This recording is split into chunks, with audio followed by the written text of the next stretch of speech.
One night, a group of thieves broke into the house of a monk.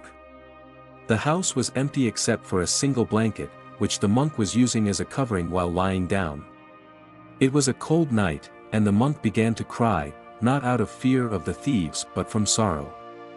He cried because he had nothing to offer them. Hearing his sobs, the thieves asked, "Why are you crying?"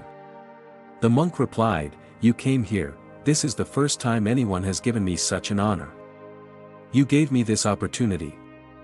People usually rob kings and the wealthy, not monks like me. By choosing my home, you have made me feel like a king. What a blessing!" But then my tears began to flow. I cried because there is nothing here for you to take. If only you had told me a few days earlier, I could have prepared something. I could have begged or borrowed to gather something for you.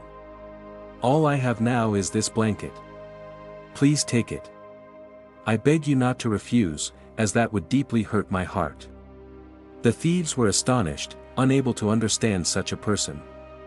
They had spent their lives stealing, but never had they met anyone like him.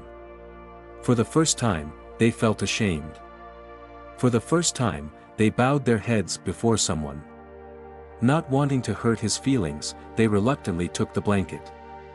However, they noticed that it was the monk's only possession, his only garment for covering and sleeping. But the monk insisted. "Don't worry about me.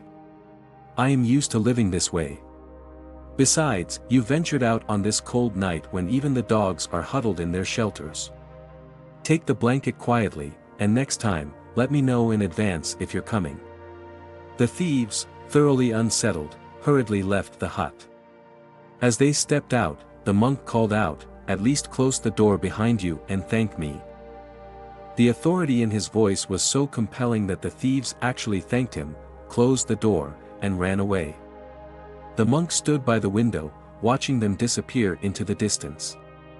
Some time later, the thieves were caught and brought to trial. Among the stolen items recovered was the monk's famous blanket. The judge recognized the blanket immediately and exclaimed, "This belongs to the renowned monk.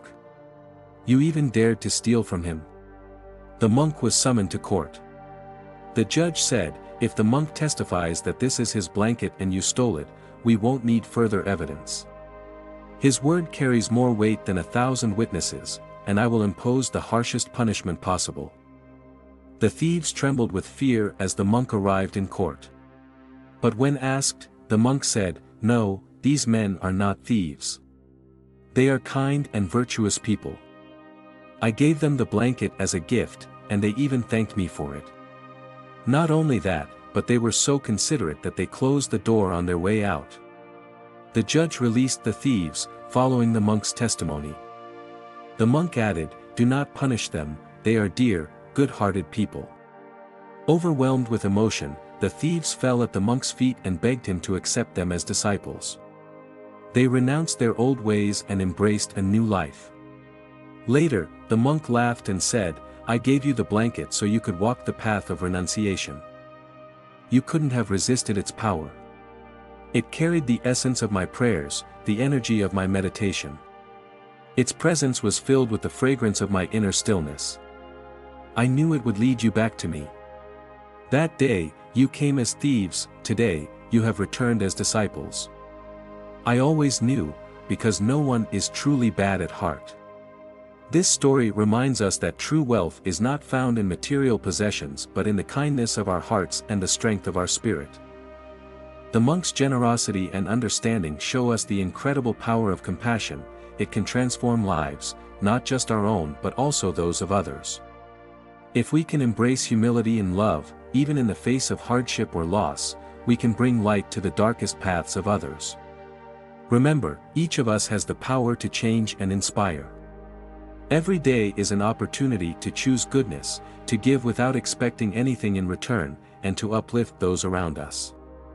Let this story be a reminder that no one is beyond redemption, and that through love and kindness, we can create a world filled with hope and transformation.